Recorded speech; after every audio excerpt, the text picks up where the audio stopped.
오늘 이 말씀을 가지고 두 여인이라는 제목으로 은혜를 나누고자 합니다. 안식일이 지난 후 첫날이 되려고 합니다. 안식일이 지나고 첫날이 되었습니다. 첫날이 되자 이 두 여인이 일찍이 일어났다는 거예요. 일찍. 우리가 일찍 일어난다는 것, 어쩌면은 지금 이 예수님을 십자가에 못 박은 그 사람들을 보고 원망하는 무리들이 많이 있었고, 또 아니면은 그를 찬양하는 사람들도 분명히 있었을 거란 말이죠. 그런데 원망보다는 불안하고 그것이 어떻게 될까 궁금했던 두 여인이 있었는데, 그 여인은 누구였을까요? 엄마였어요. 마리아. 이 마리아라는 여인은 당신의 지금 아들이, 육신적인 아들이 십자가에 못 박혀 죽은 것을 목격했어요. 그리고 이 사람들에게 중요한 것이 뭔지 안식일. 아들이 죽었지만은 무덤에 넣어놓았지만은 그를 찾아가지 않은 거예요. 안식일이 지난 다음 첫날. 그래서 우리가 주일을 거룩하게 지나는 거예요. 안식일이라는 것은 이렇게 경건하고 그 무엇과도 바꿀 수 없는 그 날이라는 것을, 그 시간이라는 것을 말해주고 있는 것입니다. 그리고 아침 일찍이 일어났다는 것은 이 두 여인이 아침 일찍이, 새벽에 일찍이 일어났다고 말하고 있습니다. 갈급한 사람은 일찍 일어날 수밖에 없어요. 어떤 그 유명한 연예인이 그런 이야기를 하더라고요. 자기가 무슨 연예인은 아닌데 하여튼 인기 있는 사람이에요. 이 사람이 자기가 일찍 일어나는데 새벽에 보통 4시 그렇게 일어났다는 거예요. 근데 자기가 일어나서 보니까 새벽에 일찍 일어나는 사람들이 있더라고요. 누구냐니까 목사님 새벽 기도한다고 일찍 일어나고, 스님들이 연불한다고 일찍 일어나고, 자기가 일찍 일어났는데 자기는 왜 일찍 일어났느냐? 자기는 당시 빚을 너무 많이 져가지고 빚쟁이가 일찍 일어난다는 거예요. 그러니까 그 사람은 그냥 이야기하는데 웃기는데 마음에 와 닿는 것이더라고요. 빚이 많다는 것은요, 내가 갈급하다는 거예요. 힘들다는 거예요. 그러니까 우리가 아침에 기도하는 것, 하늘 앞에 매달려 기도하는 것은 내가 갈급하지 않으면 기도하지 않아요. 내가 느끼거든요. 내가 이렇게 해보니까 갈급할 때가 있어요. 갈급할 때가 있습니다. 저도 어떤 때 3시에 일어날 때가 있었어요. 근데 조금 나태해지면요, 조금씩 늦게 일어나요. 이 지금 마리아는요, 갈급할 정도가 아니라 당신의 아들이 십자가에 못 박았다가 무덤에 넣었어요. 어떻게 되었는가 보려고 가려고 하는데 주일이 된 거예요. 안식일이 된 거예요. 안식일날 아무것도 할 수가 없는 유대법을 따라서 하지 않고 아침에 일찍이 아들의 무덤에 간 여인, 얼마나 갈급했을까요? 우리 신앙에도 이런 갈급이 있어야 돼요. 예수님께서는 이 땅에 오셔서 그냥 십자가에 못 박혀 돌아가신 것이 아니라 모든 정황과 사정 속에서 우리에게 많은 교훈을 주고 있다는 것을 알아야 합니다. 예수님은 우리에게 일찍 일어나라는 법을 가르쳐 주신 거예요. 일찍 일어나서 기도하라는 거예요. 새벽에 이 두 여인이 일찍 일어났다는 것은 내가 그만큼 갈급하기 때문에 일찍 일어나서 기도하는 거예요. 우리는 지금 무덤을 찾아가진 않지만은 무덤을 찾아가는 심정으로 여러분 새벽에 일찍이 일어나 기도 한번 해보시렵니까? 일찍 일어나자고. 일찍이 갈급한 마음, 아들을 찾는 심정을 엄마의 모습으로 한번 갈급함으로 가지고 기도해 보는 여러분들 되시길 바랍니다. 욥기는 그래서 이렇게 말합니다. 욥기 1장 5절을 통해서 그들이 차례대로 잔치를 끝내면 욥이 그를 불러다가 성결하게 하되 아침에 일어나서 그들 명수대로 번제를 드렸으니 이는 욥이 말하기를 혹시 내 아들이 죄를 범하여 마음으로 하나님을 욕되게 하였을까 함이라. 욥의 행위가 항상 그렇게 하였다. 아침에 일어난다는 건요, 욥은 부자로 살기로 했어요. 그렇게 많은 부를 누리면서 살았는데, 욥이 부를 누린 이유 중에 하나가 뭔지 아세요? 물론 이게 다 100%라고는 말할 수 없지만은 하나님이 그를 사랑하셨기 때문에 그것은 확실하지만은 욥이 그 대신 또 사랑받을 일을 했다는 거예요. 아침에 일어나서 자기들이 아들, 딸들이 지난 날에 지은 죄를 아침 일찍이 용서해달라고 제물을 드리면서 예배했다는 거예요. 이게 아침에 드려지는 새벽 기도의 모습이에요. 어젯밤에 저들이 나가서 어떤 잘못을 저질렀는지, 우리가 자식이 많으면은요, 가지 많은 나무에 바람 잘 날 없다는 말이죠. 자식이 많다가 보면은요, 오늘은 이놈, 내일은 저놈, 이런 하여튼 여러 가지 사고가 작고 크게 조금씩 일어나요. 그런데 이 욥은 많은 자녀들이 있었기 때문에 그들이 밤새도록 가서 무슨 짓을 했는지 모르는 거예요. 아버지가 아무리 지킨다고 해도 그 자식들 다 지킬 수가 없잖아요. 그러니까 아침에 일어나면 뭐를 먼저 번제를 드리면서 용서해달라고. 하나님, 내 아들이 어젯밤에 내 딸이 어젯밤에 무엇을 했는지 모르지만 뭔가 잘못했으면 용서해달라고 기도해요. 기도로 하루를 시작합니다. 이게 새벽 기도예요. 우리가 한번 새벽 기도 해 보시겠습니까? 아침에 일찍 일어나서 교회 못 나오면은 집에 앉아서 일어나서 기도하십시오. 교회 나올 수 없는 사정이라면은, 교회 오기가 거리가 멀어서 불편하다면은 아침에 자리에 일어나 앉아서 하나님께 기도하는 거예요. 하나님의 기도는요, 언제 어느 곳에다 무소부재하다고 하실 때, 언제 어느 곳에도 하나님은 항상 나와 함께 계시기 때문에 우리의 기도를 들으신다는 거예요.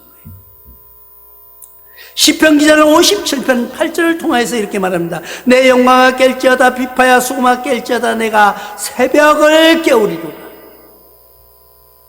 이 시편 기자는 새벽을 깨우겠다고 구체적으로 이야기하고 있습니다. 우리가 아침에 일찍 일어나서 기도하는 것 습관적으로 해보시기 바랍니다. 기도할 때요, 기도하면은요, 기도할 때 느끼는 그 기쁨, 안 해본 사람은 몰라요. 해봐야 알아요. 아무도 모르지만은 혼자 하는 그 기쁨, 혼자 느끼는 그 감격, 여러분들도 한번 느껴보시기 바랍니다. 예수님도 매일 새벽에 기도하신 것을 우리가 알 수가 있습니다. 예수님도 마가복음 1장 35절을 통하여서 새벽 아직 밝기 전에 예수께서 일어나 나가 한적한 곳으로 가서 거기서 기도하시더니, 새벽이 아직 미명이 밝아지지도 않았어요. 캄캄할 때 나가셨다는 거예요. 이 말씀은 뭐예요? 새벽에 기도하시기를 즐겨하신 예수님. 우리도 그를 따라서 한번 기도해 보시기 바랍니다. 새벽 시간, 새벽에요, 저기에 앉아서 묵상하면서 기도하면서, 또 아니면 소리 지르면서 기도하면서 가만히 앉아서 하나님과의 대화를 한번 해보십시오. 그 기쁨, 그 뭔지는 몰라요. 하여튼 여러분 말로 표현할 수 없는 그 기쁨, 그런 은혜가 여러분들에게 임하실 줄로 믿습니다. 그래서 아침에 묵상한다는 것, 정말 아침에 가만히 앉아서 하나님 말씀만 생각해도, 내가 마음속으로 기도해도 못 일어나면은 누워서라도 눈 감고 기도하십시오. 새벽을 찾으시는 하나님이시라는 것을 기억하시기 바랍니다. 이 여인들도 그래서 두 여인은 아침에 일찍이 무덤으로 갔다고 말하는 것은, 일찍이 갔다는 그 말 속에는 우리에게 주어진 사명은 뭐예요? 지금 우리 아들, 딸들이 십자가에 못 박혀 죽진 않았잖아요. 우리에게는 그런 고통은 주시지 않으시잖아요. 그러니까 이제는 우리는 어떻게 해요? 새벽에 기도하는 거예요. 새벽에 무덤을 찾아가는 것이 아니라 우리는 하나님을 찾아가는, 예수님을 찾아가는 그 발걸음이 되어지시기를 주님의 이름으로 부탁을 드립니다. 그럴 때 믿음의 선물이 다가옵니다. 그럴 때 이 지금 나타난 천사의 모습이 있습니다. 갔더니 이 두 여인이 갔더니 어떤 일이 일어났어요? 무덤은 열려져 있고 그에 누가 앉아있더라는 거예요. 누군가 앉아있더라는 거예요. 이름은 없어요. 그런데 뭐라고 말하고 있습니까? 그의 보고 여인들이 어떻게 했어요? 기뻐했어요? 아니, 무서워했다고 말합니다. 그 형상은 번개같고 그 옷은 눈같이 희거늘. 야, 번개 같다는 건 빛도 나고 희었다는 거예요. 하얗다는 거죠. 희다는 거는 깨끗하다는 거죠. 정결을 의미합니다. 그들이 그 모습을 보고요, 이들이 어떻게 했냐? 무서워서 죽은 사람같이 되었다고 말하고 있습니다. 그런데 우리가 기도해보면요, 때로는 무서울 때도 있어요. 무서울 때도 있어요. 그러나 무서워하지 마시기 바랍니다. 제가 어떤 데 기도하다가 보면 이런 적이 있어요. 좀 이거는 여러분들이 이해를 하고 들으셔야 되는데, 기도하고 있는데 누군가가 문을 열고 들어온 거예요. 그리고 의자에 딱 앉아요. 앉는 소리가 탁 들려요. 누군가가 사람이 분명히 들어왔는 거예요. 그래 하다가 이 시간에 누가 들어왔지? 나는 아무 생각 없이 있다가 나중에 보면 아무도 없는 거예요. 처음에는 무서웠어요. 웬일이야? 나중에는 무서워할 필요가 없더라고요. 왜? 하나님이 보호하시는데 뭐가 무섭겠습니까? 이 여인들도 두려워 떨고 있습니다. 그런데 그에게 희망의 메시지를 줍니다. 희망의 소식이 들려옵니다. 뭐라고요? 예수님께서 부활하셨다는 소식이에요. 이 여인이 지금 갈급한 마음으로 내 자식이 어떻게 되었을까? 지금 십자가에 분명히 피와 물을 흘리면서 돌아가신 거예요. 죽었는데.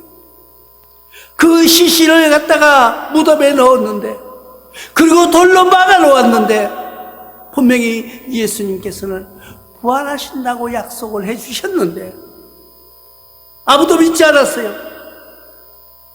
엄마도 반신반의하면서 찾아간 거예요. 갔더니 예수님의 시신은 보이지 않았다는 거예요. 새벽에 일찍 갔더니 그에게 기쁜 소식이 들려옵니다. 뭐라고요? 거기에 앉아있던 그 사람이 그들에게 말하기를 예수님은 살아나셨다, 예수님은 부활하셨다고 그에게 기쁜 소식을 전해주는 것이에요. 이것이 바로 기쁜 소식이고, 이것이 구원의 메시지고, 이것이 희망을 가지고 우리가 살아갈 수 있는 우리의 구원의 메시지라는 거예요. 여러분들은 이런 메시지를 어디서 듣나요? 교회에서, 강단을 통해서 목사님들이 선포하는 그 말씀 속에서 그런 구원의 메시지를 듣고 있는 것입니다. 물론 내용은 조금씩 다르지만 요한복음 11장 15절에 내가 거기 있지 아니한 것을 너희를 위하여 기뻐하노니 이는 너희로 믿게 하려 함이라. 그러나 그들에게 가자 하시니, 예수님께서 하신 말씀이에요. 내가 지금 거기 있지 않는 것은 그들을 믿게 하려 함이라고 말하고 있습니다. 이 말씀은 예수님이 부활하셔가지고 거기서 기다려 주셨으면 좋았을 텐데, 예수님은 부활하셔가지고 그 자리에 앉아서 찾아오는 어머니, 찾아오는 마리아, 찾아오는 제자들을 만났으면 좋았을 텐데 거기에 계시지 않았다고 말씀하고 있는 것입니다. 또 요한복음 14장 29절을 통해서 이제 일이 일어나기 전에 너희에게 말한 것은 일이 일어날 때에 너희로 믿게 하려 함이라. 예수님께서 수시로 말씀하셨어요. 내가 부활하겠다고, 내가 다시 오겠다고. 제자들을 통해서 같이 다니면서 그렇게 이야기를 했는데 이들 제자들이 믿지를 않았어요. 왜 이 말을 했을까요? 이 말씀을 왜 하셨을까요? 예수님께서 내가 다시 오마, 내가 부활하겠다, 내가 3일 후에 살아나겠다, 이 말씀을 왜 하셨냐는 거예요. 믿게 하게 하려고. 그냥 하면 안 믿어요. 예나 지금이나 교회도 마찬가지. 지금도 우리에게서 일어나는 역사가 없으니까 믿지 않는 거예요. 여러분과 나와 합심하여 기도할 때에 기적이 일어날 줄로 믿습니다. 하나님의 역사가, 하나님의 은혜가, 하나님의 영광이 나와 여러분들 앞에 일어날 줄로 믿습니다. 그것이 뭐예요? 그 영광이 뭐예요? 우리가 놓고 기도하는 제목, 우리가 놓고 기도하는 역사가, 우리가 놓고 기도하는 그 모든 일들이 현실로 다가올 때, 그래도 안 믿는 사람들이 있더라고요. 그래도 안 믿는 사람. 우리는 그런 기적도 중요하지만 우리의 자세가 바로 서야 된다. 우리의 자세가 바로 서지 않는데 기적이 일어날 리가 없어요. 아버지 하나님께서 우리에게 주시려고 모든 것을 준비해 놓고 있어요. 근데 나는 뭐 되겠어, 실망하고 낙심하고 아버지 나에게 달라고 외치지도 않는 거예요. 그러니까 준비해 들고 계시면서도 줄 수가 없는 거예요.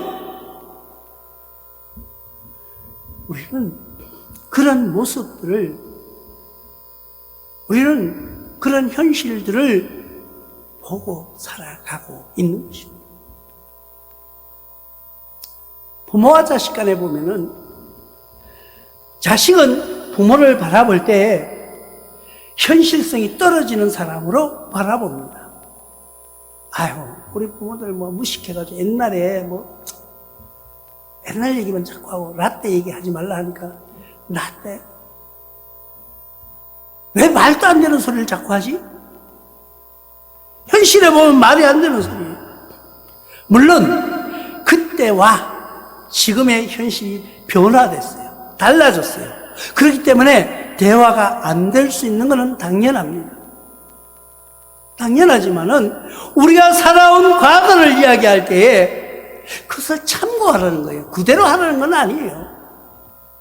요즘 부모들이 자식들한테 이야기할 때, 야, 네가 하는 내대로 하는데 똑같이 이렇게 말하는 부모는 없어요. 내가 옛날에 살았을 때는 이렇게 했는데 이렇게 됐다. 그 얘기를 하면, 아빠 시대에는 이렇게 일들이 있었구나. 근데 지금은 세상이 바뀌었어요. 그렇지만 그 말 중에 참고할 말이 뭐가 있을까? 이걸 생각해내는 거예요. 그게 훌륭한 젊은이의 길이라는 거예요. 예수님의 길도 마찬가지예요. 그 당시에 예수님은 십자가에 못 박혀 돌아가셔서 다시 부활하신 역사를 우리에게 보여주셨어요.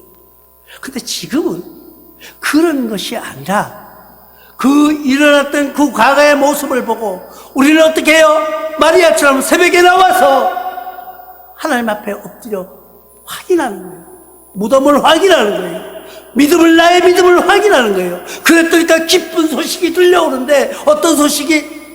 예수님께서 살아나셨다는 소식, 예수님께서 부활하셨다는 소식을 들은 거예요. 그런데 지금 우리는 그런 소식은 성경을 통해서 미리 다 있기 때문에 어떤 소식이 들려올까요? 내가 붙잡고 기도했던 그 기도, 내가 하나님께 부르짖었던 그 기도가 응답되어지면서, 봐라,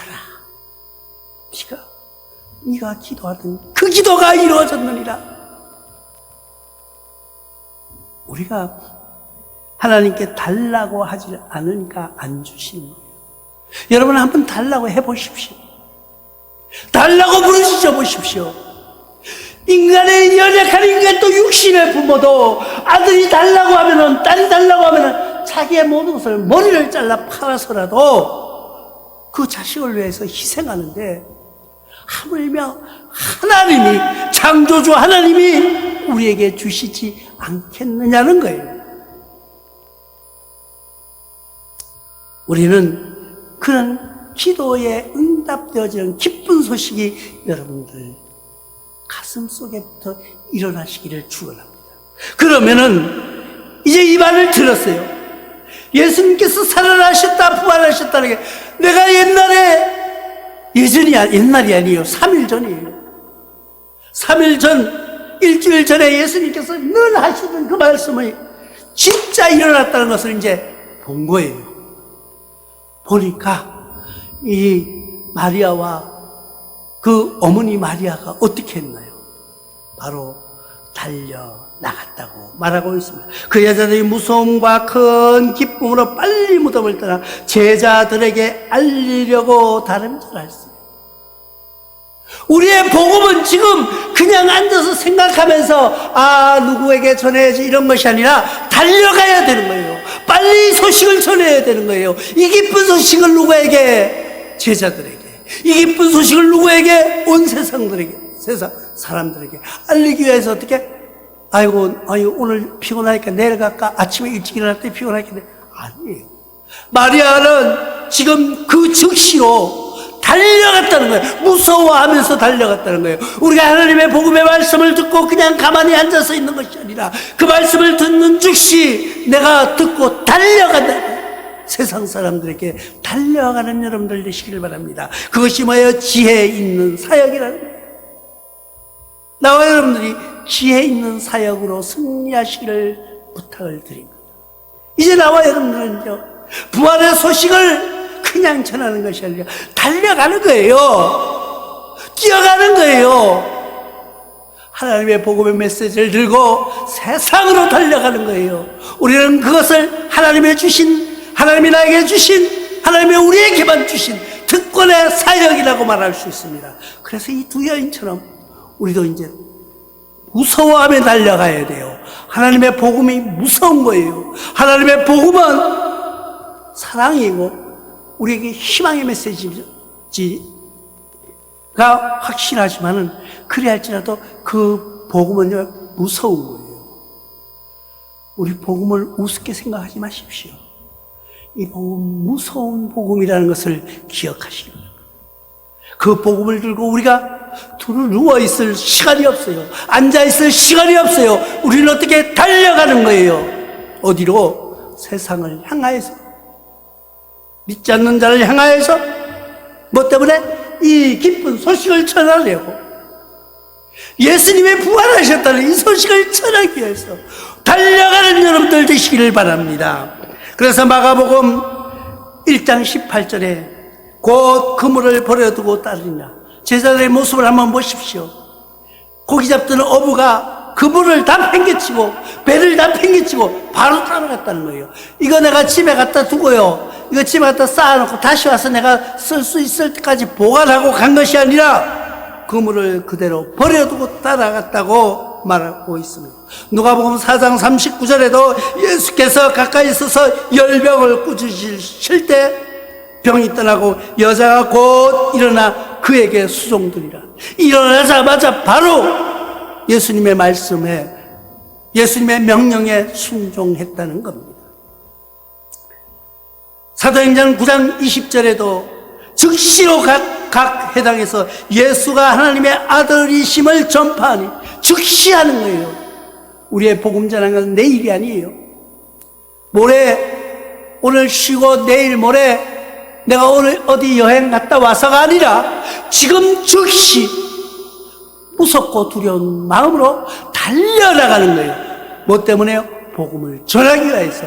오늘도 여러분들의 그 신앙, 무서운 마음으로 많은 세상을 향하여 달려나가는 여러분들 되시길 주님의 이름으로 축원합니다.